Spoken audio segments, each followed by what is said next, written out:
আচ্ছা, রিসেন্ট আরেকটা যেটা তথ্য সেটা হচ্ছে যে দেখবেন যে প্রত্যেকটা ব্যাংকে আমার ব্যাংকের স্টাফের সঙ্গেও কথা হয়েছে। এই রিসেন্ট আজকে সকালে ম্যানেজারের সঙ্গে কথা হলো। দিয়ে বলছে যে মানে ডিবিটির জন্য প্রচণ্ড চাপ। যাদের ডিবিটি আছে তারাও আসছে, যাদের ডিবিটি নেই তারাও আসছে। তো সেক্ষেত্রে কি করণীয়?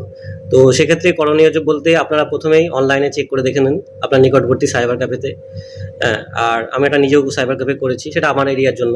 আপনার নিকটবর্তী এরিয়াতে দেখে নেবেন যে সাইবার ক্যাফেতে আধারের পোর্টালে গিয়ে যদি ওখানে আপনার ইনঅ্যাক্টিভ লেখা থাকে তাহলে আপনাকে কি করতে হবে? সেক্ষেত্রে আপনাকে ব্যাংকে গিয়ে ব্যাংকে করণীয় হচ্ছে আপনার আধারটাকে সিড করতে হবে। সিড মানে হচ্ছে ব্যাংকের অ্যাকাউন্টের সঙ্গে আধার কার্ডটাকে লিঙ্ক করতে হবে। সেটা যদি সাকসেসফুল হয় তার ২৪ ঘন্টা পরে আপনি নিকটবর্তী সেই সেন্টারে গিয়ে মানে সাইবার ক্যাফেতে গিয়ে আপনি তখন চেক করতে পারবেন যে আপনার যে আধার কার্ডটা এনপিসিআই বা ডিবিটিটা ম্যাপিং হয়েছে কি না। তো সকলের যাওয়ার কোনো প্রয়োজন নেই, ব্যাংকে অযথা ভিড় করবেন না, তাতে সকলের হয়রানি হওয়া। আপনি ধরেন একজন মানুষ, তার আপনার তো সংসার আছে এবং যারা কাজ করছে তারও আছে মানুষ। তো অযথা ভিড় করবেন না, যাদের ইনঅ্যাক্টিভ হয়ে আছে আধারটা তারা শুধুমাত্র যান। ধন্যবাদ।